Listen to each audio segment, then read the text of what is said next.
Oi, vamos dar continuidade aos nossos estudos? Hoje nós vamos trabalhar Deuteronômio.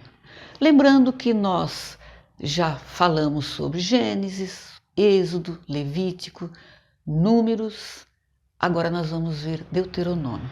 E lembrando também que em tudo isso que nós vimos, o que nós podemos recordar? Que o povo de Deus estava no Egito, escravizado por cerca de 430 anos. E Deus então ouve o clamor do povo e levanta o libertador, ou seja, ele levanta Moisés. E Moisés tira o povo do Egito, eles atravessam o mar, entram no deserto, mas eles não vão direto em sua jornada para a terra de Canaã. Eles vão ficar acampados aos pés do Monte Sinai.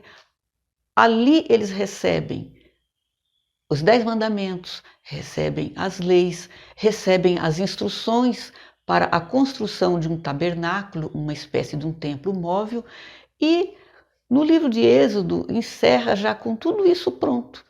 Eles com o tabernáculo pronto e a nuvem sobre o tabernáculo parece que já estava tudo pronto. Mas não, Deus ainda tinha algumas coisas, algo ainda para que eles fizessem. Com tudo pronto, eles vão fazer uma espécie de regulamentação sobre as leis de Deus, vão fazer a ordenação dos sacerdotes da maneira que Deus havia falado a Moisés. E quando tudo está pronto, parece que agora vão sair, mas ainda não saem. Eles vão entrar na sua caminhada, ou seja, eles vão entrar no deserto em direção a Canaã, já lá no livro de Números, no capítulo 10, a partir do verso 11, onde a nuvem dá o sinal de partida. Ali ninguém fazia nada se não fosse dirigido por Deus. O momento de sair, o momento de acampar novamente, quem dava a direção era Deus. Portanto, Moisés simplesmente obedecia às ordens que vinha de Deus. Nós podemos ver então que no livro de Números ainda faltava alguma coisa, ainda não partiram, foram partir no capítulo 10, a partir do capítulo 10. Deus manda Moisés, logo no início do livro, ele fala sobre a contagem, fazer uma contagem dos homens de 20 anos para cima, homens que saem para a guerra de 20 anos para cima, ou seja, uma espécie de um censo. Moisés faz este censo, aí depois disso então vem o sinal de partida, eles vão partir, vão fazer a sua jornada e no livro de Deuteronômio nós vamos então ver o que foi que aconteceu ali, como que acontece em Deuteronômio, que é o livro que vai encerrar o Pentateuco, o último dos livros do Pentateuco, Deuteronômio. Nós podemos observar aqui que Deuteronômio é uma palavra que vem também do grego, ou seja, esse nome foi colocado quando houve também a tradução da Bíblia hebraica para o grego, a Septuaginta, e significa a segunda lei ou a repetição da lei. E quanto à autoria, ela é atribuída a Moisés. Moisés, descendente da tribo de Levi, quanto a isso não há muita discussão. Aceito pelas tradições cristãs, foi o que eu anotei aqui, pelas tradições, aceito pelas tradições, foi o que eu coloquei aqui, tradições cristãs e judaicas. Os anciãos, eles aceitam, tanto os cristãos como os judaicos aceitavam que realmente a autoria é de Moisés e ponto final. E nós podemos observar que o livro ele está baseado em acordos da época. Nós podemos também observar que o contexto histórico do livro ele é um contexto preciso. Os nomes das nações ao redor, das nações vizinhas, estão corretos. E também eu falo aqui dos acordos da época, uma espécie de tratado de acordo que acontecia na época, uma cultura da época, um costume da época. Um exemplo, eu deixei aqui, haviam outras nações. O que acontecia? Aquele rei, ele tinha o seu tratado com o seu povo, havia um acordo entre o povo e o rei. Ninguém morava em um reino e fazia o que ele queria. Ele tinha que seguir as regras do rei, as leis daquele reinado. Então, o rei definia as suas regras, as suas leis, para o povo obedecer. o povo tinha que fazer alguma coisa em troca por isso. E também tinha as suas advertências. Se a pessoa não honrasse o seu compromisso, se a pessoa não obedecesse às leis daquele reinado, daquele lugar, tinha as consequências. Portanto, ele definia as leis, as regras, o povo obedece e, caso contrário, tinha as suas advertências. Portanto, nós podemos observar aqui que é uma espécie de tratado entre o rei e seus súditos. E na Bíblia não é diferente. Em Deuteronômio, em especial, nós temos os 10 mandamentos, que representaria as regras ou as leis deste rei e as leis. Então, o povo de Deus, eles tinham um acordo que eles deveriam honrar. E nós podemos observar isso lá em Deuteronômio, no capítulo 28, do verso 1 ao 14, estão os benefícios da obediência aos mandamentos e às leis de Deus. Deve-se obedecer às leis de Deus, ou seja, as leis dentro desse reinado. E no capítulo ainda de 28 de Deuteronômio, a partir do verso 15 até o verso 14 são os benefícios. A partir do verso 15 são as advertências. Caso você não obedeça, então tem alguma consequência. Se você quer fazer parte desse reino, aqui tem leis, aqui tem regras. Nós podemos observar que são os tratados da época. Portanto, o texto ou o contexto está de acordo com a época. Então, aqui do 15 ao 16 do verso 28 estão as advertências dessa espécie de tratado entre Deus e os seus súditos. E qual seria o objetivo desse livro?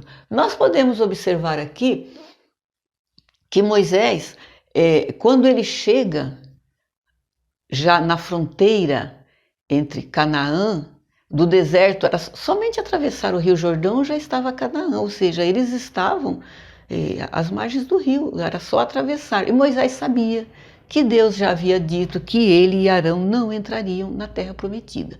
A essas alturas, Miriam, Arão já haviam falecido.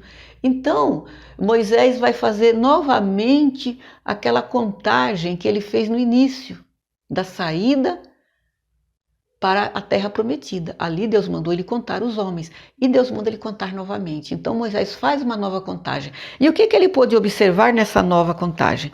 Ele observa que aqueles que chegaram ali com ele naquele momento, após os 40 anos de deserto, já não eram os mesmos que haviam saído do Egito com ele. Portanto, aquilo que Deus disse que nenhum deles entrariam, de mais de 20 anos, entrariam na terra prometida, exceto Josué e Caleb, esses morreriam no deserto, já haviam morrido, e Moisés sabia que ele não entraria. Então, o que ele vai fazer? Ele vai observar que ele está diante de uma nova geração.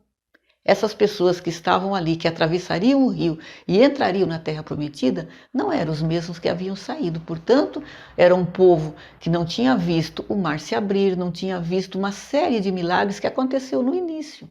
Eles não haviam participado disso. Portanto, Moisés sente assim a obrigação de repetir as leis. Moisés, então, aqui no capítulo 5 de Deuteronômio, ele repete os mandamentos para uma geração que não havia participado daquele início glorioso, dos milagres, das coisas que aconteciam. Os pais viram, mas aqueles filhos já não haviam participado. E no capítulo 29, do verso 1 até o 12, há uma renovação do concerto com Deus. Ele faz ali novamente uma recordação para aquele povo sobre a obediência, os benefícios de servir a Deus e outra coisa importantíssima, a posse da terra prometida. Porque em um determinado momento eles haviam se recusado a entrar.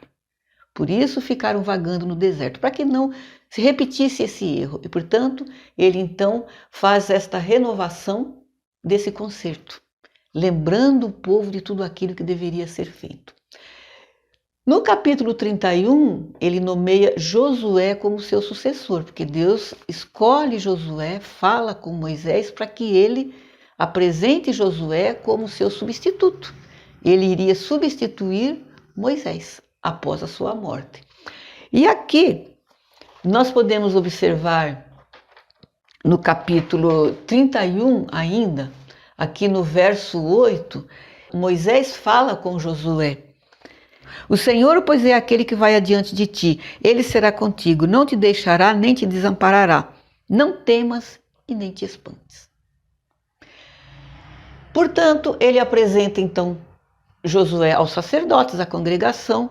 Como ele sabe que ele não vai entrar na terra prometida, ele já entrega as leis aos sacerdotes. As leis são os seus escritos, tudo aquilo que ele havia escrito até ali, que nós vimos desde o começo que ele anotava. Deus havia mandado ele escrever, fazer as anotações de tudo aquilo que estava acontecendo. Então Moisés ele vai anotando tudo, mas ele entrega então aos sacerdotes, porque ele sabia que ele não viveria, ele não entraria na terra prometida. E no capítulo 34, que eu anotei aqui, é um acréscimo, nós falamos sobre a data, foi escrito em cerca de 1400, foi escrito o último, são os últimos escritos de Moisés, mas o capítulo 34 ele não escreveu.